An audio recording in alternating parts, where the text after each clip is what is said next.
Bueno, hoy es el Día Mundial Sin Auto y le voy a dar la palabra a Andrés para que nos platique y vamos a hacer un enlace a los biciestacionamientos nuevos que estamos incorporando a la Ciudad de México. Buenos días a todas y a todos. Hoy es el Día Mundial Sin Auto y una cosa importante que decirlo, ¿por qué existe el Día Mundial Sin Auto? El automóvil nos resuelve muchos problemas en todas las sociedades, en toda la vida, pero el uso excesivo del automóvil también causa problemas, ¿no? Como problemas ambientales, problemas de congestionamiento o incluso problemas de seguridad vial. Por lo tanto, el trabajo que hacemos el Gobierno de la Ciudad de México es mejorar otros modos de transporte y darle alternativas a la gente para que puedan optar, en su caso, por un modo de transporte que no cause esos problemas. Empezando por la red de movilidad integrada, que es una mejoría importante en el transporte público de la ciudad. Ustedes ya conocen estos proyectos, pero simplemente es importante reafirmarlo. Lo primero es que el objetivo de la red de movilidad integrada es mejorar la experiencia de viaje, es interconectar las zonas de la periferia en diversas alcaldías que no han tenido transporte estructurado, es reducir los tiempos de traslado, que estos sean viajes seguros y que el pago se pueda hacer también con un solo modo de pago. Es decir, si mejoramos la calidad, la extensión, la seguridad y en un costo asequible, eso hace que las personas puedan optar por el transporte público. Tenemos las 2 líneas de cablebús que ya se extendieron en Iztapalapa y Gustavo Madero. Tenemos 28 kilómetros nuevos de Metrobús con las extensiones de la línea 3, línea 4 y línea 5. Los primeros 10 autobuses eléctricos articulados en Metrobús, que también son los primeros en América Latina y que es el inicio del proyecto de electromovilidad en Metrobús, la mejora del tren ligero con la sustitución de todas las vías y las catenarias para reducir el tiempo de traslado.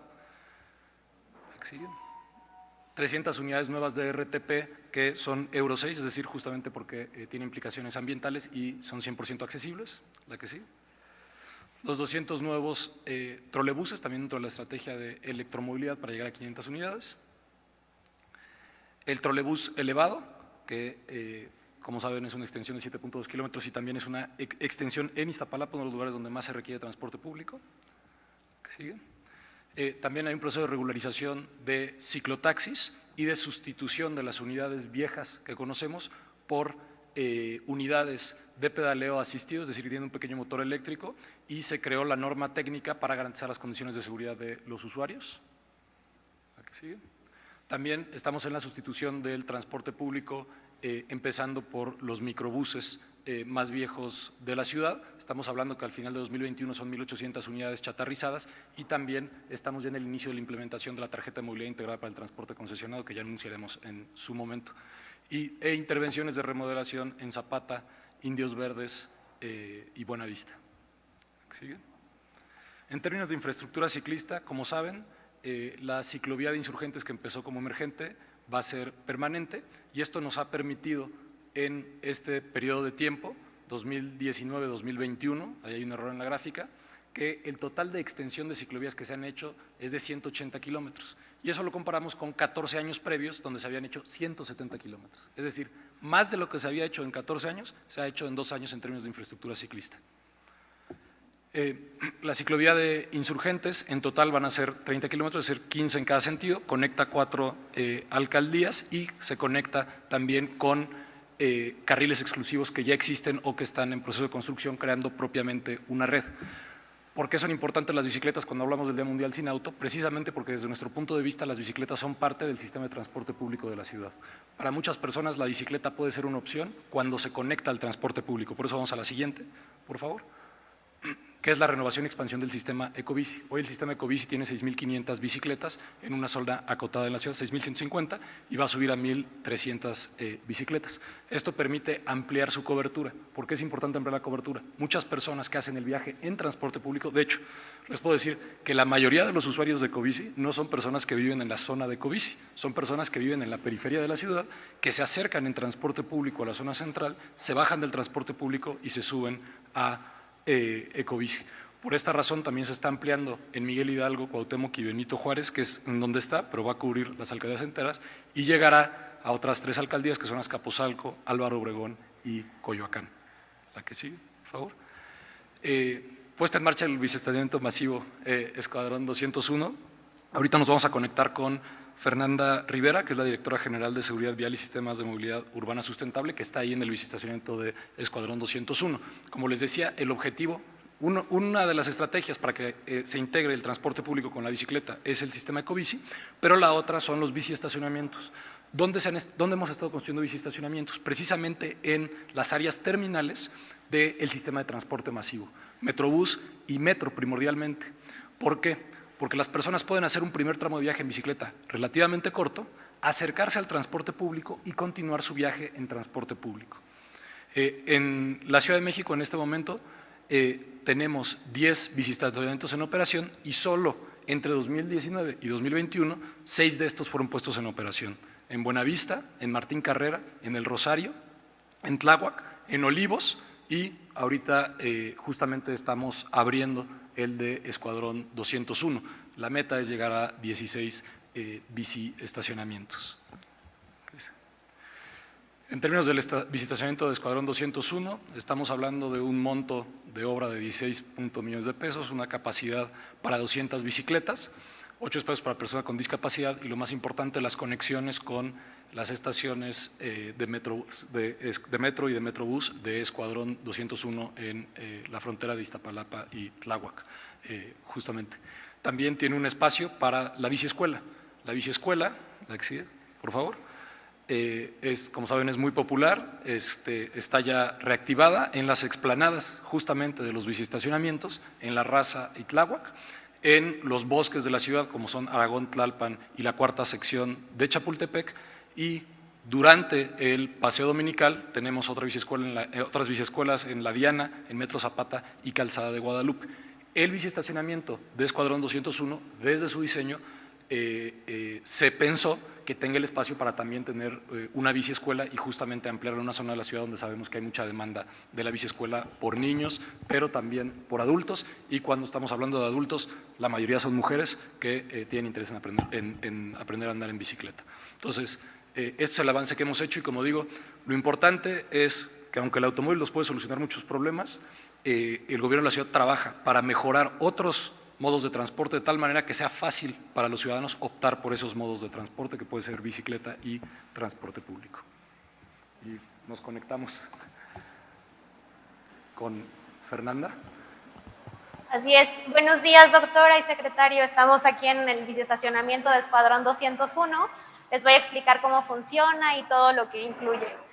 Creo que es importante, estamos ingresando justamente en este biciestacionamiento, que es el 10º biciestacionamiento que tiene el gobierno de la Ciudad de México. En este biciestacionamiento tenemos algo que es muy importante, capacidad para 200 bicicletas. Al mismo tiempo tenemos un poste de herramientas en caso de que las personas usuarias tengan que inflar sus llantas, arreglar su asiento, arreglar su manubrio, con todas las herramientas básicas. Cuenta con sanitarios para que las personas que llegan una vez que dejan su bici puedan lavarse las manos o acudir al sanitario, y con vigilancia 24 horas, es decir, un policía y un circuito cerrado de televisión. Les voy a mostrar de este lado los distintos muebles. Acompáñenme. Como pueden ver, este biciestacionamiento tiene muebles que son de diseño mexicano y que son de muy fácil uso. Simplemente hay que dejar la llanta, atorar la bicicleta, y el mismo mueble hace el impulso para poder colocarla de manera adecuada. Algo que es muy importante para nosotros es estar en este inmueble porque justo cumple con lo que bien decía, secretario. La bicicleta como parte del sistema de movilidad integrada de la Ciudad de México. Este inmueble fue construido por la Secretaría de Obras y Servicios y tiene características que me parece importante comentarles. Por un lado, tiene lámina multiperforada, la cual nos permite que el aire entre, que esté ventilado, que haya luz natural, y al mismo tiempo también tiene un sistema de captación de lluvia. Es el primer biciestacionamiento en la ciudad que cuenta con este sistema, que es el que va a alimentar toda la red hidráulica para los sanitarios que tiene el biciestacionamiento. Algo también que es muy importante es, funciona con la tarjeta de movilidad integrada de la Ciudad de México. Lo único que tienen que hacer las personas que se quieran registrar es, 1, inscribirse directamente en la página web, poner todos sus datos y toda su información, acudir al biciestacionamiento masivo, donde se van a poder inscribir con una identificación oficial, su tarjeta de movilidad integrada y su bicicleta, y no necesitarán nada más para poder hacer uso del servicio. Aquí el vigilante les tomará una foto a ustedes, una foto a su bicicleta, y con eso van a empezar a hacer uso de este servicio. Los muebles alrededor de todo el biciestacionamiento son claves, porque de esta manera su bici va a estar segura y al momento que regresen va a estar exactamente en las mismas condiciones. ¿Qué queremos? Que haya más intermodalidad, que haya más personas usuarias de la bicicleta, y creo que algo que es clave en este espacio es que no solamente se recuperó el inmueble, sino una recuperación de espacio público maravillosa, porque tenemos ahora luminarias, juegos, una biciescuela, mesas, ejercitadores, para que la gente de la alcaldía de Iztapalapa pueda disfrutar de este espacio público y las personas que usamos la bicicleta podamos disfrutar del biciestacionamiento. No sé si tengan alguna duda o alguna pregunta. Adelante. Muchas gracias, Fer.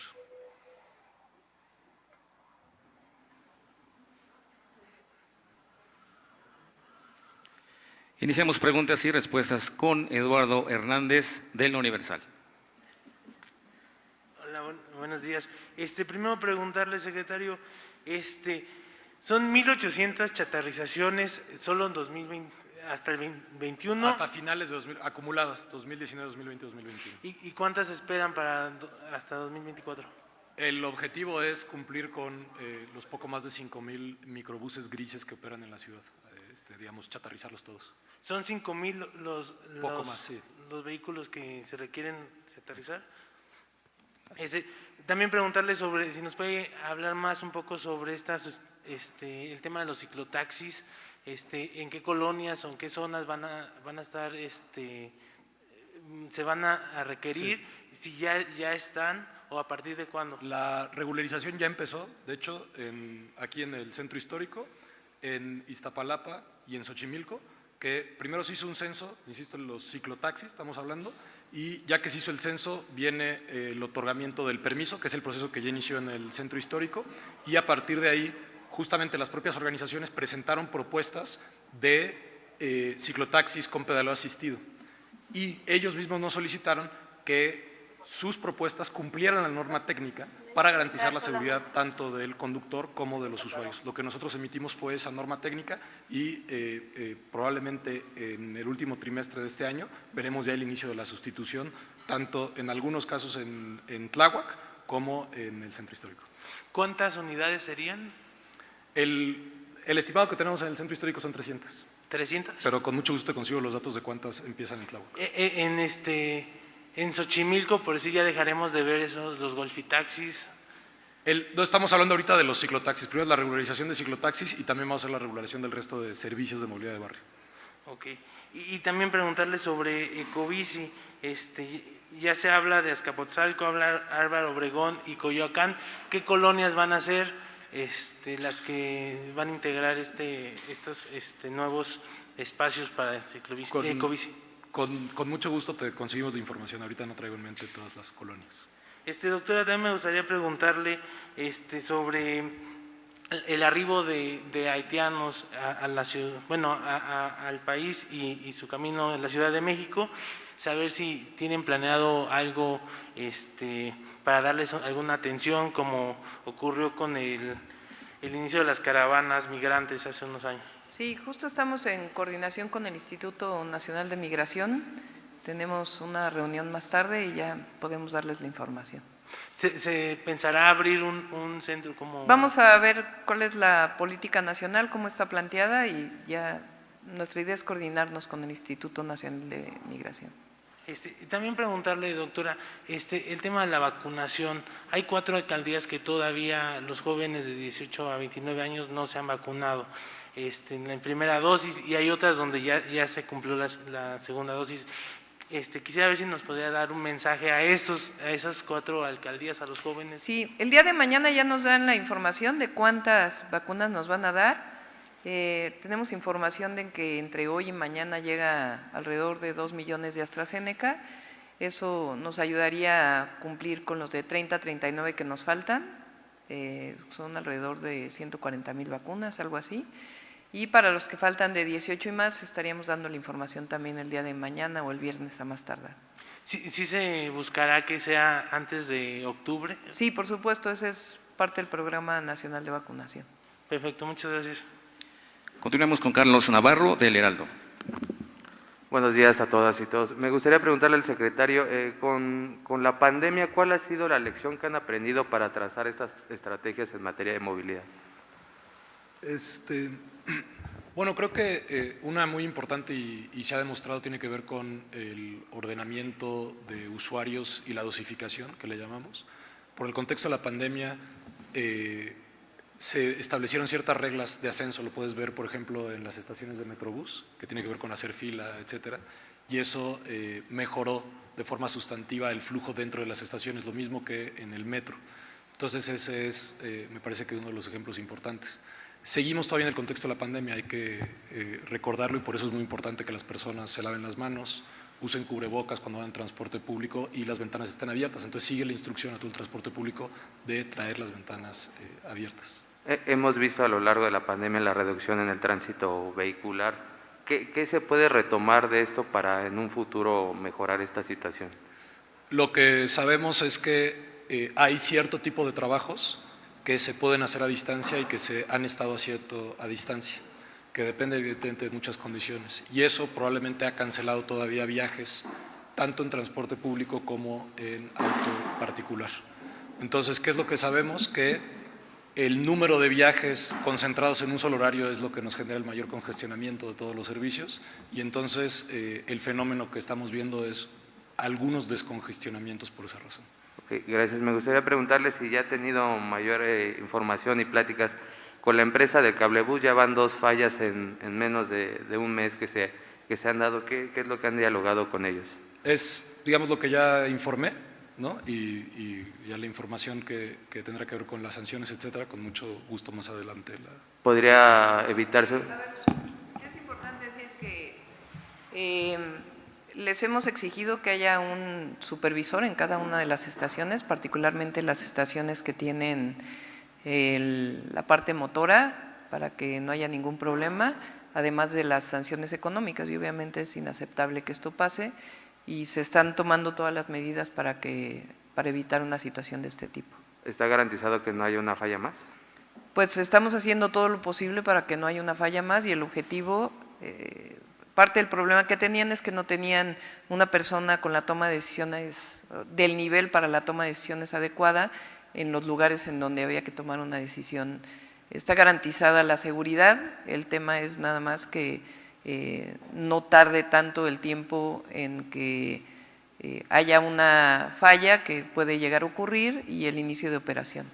Y por último, doctora, me gustaría preguntarle, en 3 alcaldías de la ciudad pues ya se completó la vacunación desde 18 a más de 60 años. En esas 3 alcaldías pues hay alrededor de 250,000 personas que simplemente no completaron su esquema. ¿Van a buscar reforzar una campaña en esas 3 alcaldías o qué esquema para lograr mayor cobertura de vacunación? Sí, como saben, siempre hacemos un esquema de rezagos para que se pueda completar la vacunación.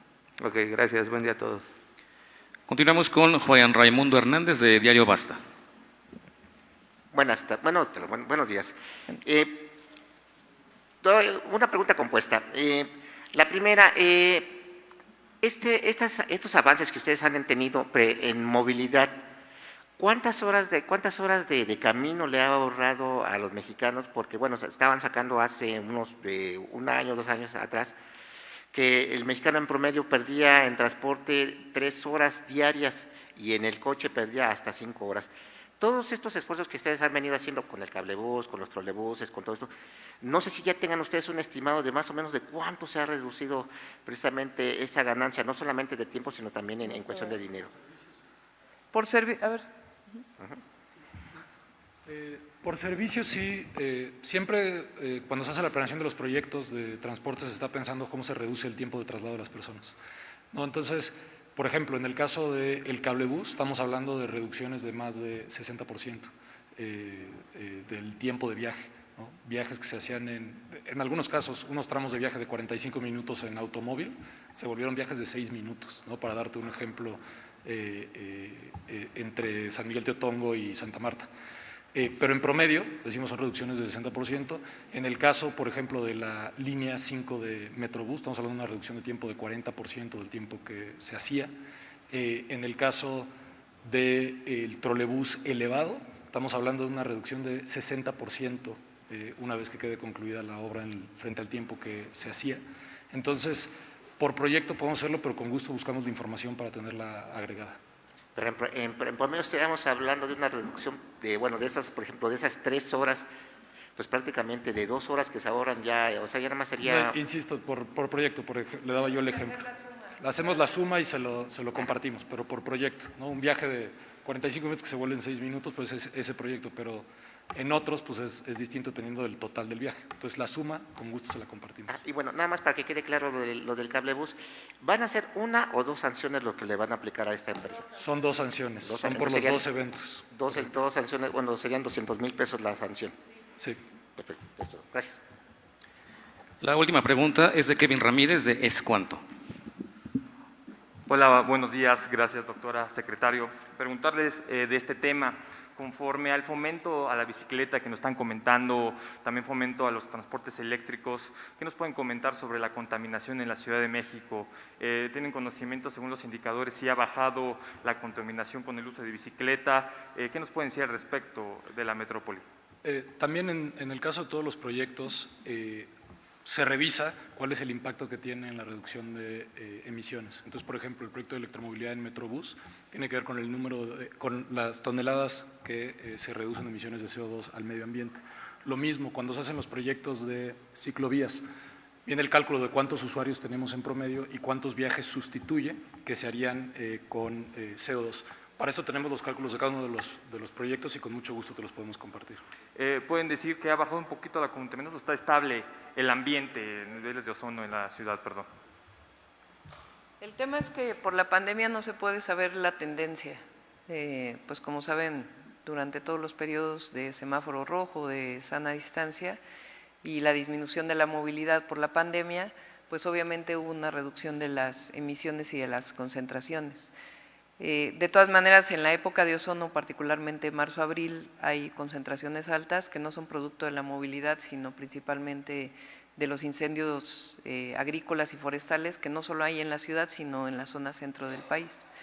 Entonces, difícilmente podemos decir qué tanto impacto ha tenido en la concentración de ozono en la ciudad las medidas de movilidad que estamos haciendo, pues por la pandemia, ¿no? Pero en el momento que se retomen todos los viajes como estaban en el 2019, ya podremos tener un impacto mejor medido. Muy bien, doctor, muchas gracias. Bueno, en este tema también de las ciclovías, hemos registrado, presenciado todavía conflictos entre conductores de trolebús y ciclistas sobre eje central, ¿no? Que ya se designó como trolebici. ¿Qué haría falta para que exista una convivencia correcta entre conductores de trolebús y ciclistas en este nuevo carril? ¿Cómo va la capacitación de los conductores también para que no se susciten problemas, peleas, conflictos? Sí, por supuesto, tenemos ahí 2 instrumentos. El primero, que es el más importante, tiene que ver con la capacitación, que continuamos con la capacitación de todos los conductores del servicio de transportes eléctricos. Y el segundo es que, así como hicimos en Metrobús y con los corredores de transporte, los conductores, en caso de que haya un reporte que pueda ser verificado sobre una infracción, también serán sancionados los conductores del trolebús, ¿no? Esto se hace dotándolos primero de información, de la capacitación y explicándoles cuándo es que amerita una sanción y con eso reducir el nivel de conflicto que a veces hay. La verdad es que puede haber algo, pero no es tampoco tan frecuente. ¿Con ello ha aumentado entonces las sanciones a los conductores? Porque sí hemos registrado que todavía no se adecuan bien al insisto, eso es lo que estamos implementando. Ya empezamos en Metrobús con los corredores de transporte y sigue en RTP y transportes eléctricos. Perfecto. Y bueno, para la doctora, en otro tema, si me lo permite, hoy están aconteciendo las elecciones para escoger al nuevo dirigente del Sindicato Único de Trabajadores del Gobierno de la Ciudad de México, pero se han registrado en las primeras horas de estas elecciones algunos conatos de desastres, destrozos, quema de urnas en diferentes partes de la ciudad. Pongo de ejemplo en Tláhuac, que los trabajadores están denunciando quema de urnas. Estos mismos, hay conformidad, porque comentan, denuncian que un candidato de la planilla morada está siendo impuesto por el gobierno de la ciudad y están por eso exhortando a no salir a votar en estas elecciones del sindicato. ¿Qué opina sobre esta situación, doctora? ¿Y qué información tiene al respecto? Perdón. Sí, parece que hubo 2 conatos en la mañana, pero en realidad la elección, de acuerdo con la nueva reforma laboral, la organiza el sindicato, es voto individual, no como era antes a través de las secciones electorales y de los delegados, sino ahora es voto directo. Y en general hubo un acuerdo en la gran mayoría de las secciones sindicales. Entonces, nosotros estamos ahí para guardar el orden, pero en realidad está organizado por el propio sindicato. ¿No hay imposición de algún candidato en el sindicato único por No, parte del de gobierno parte central? nuestra no.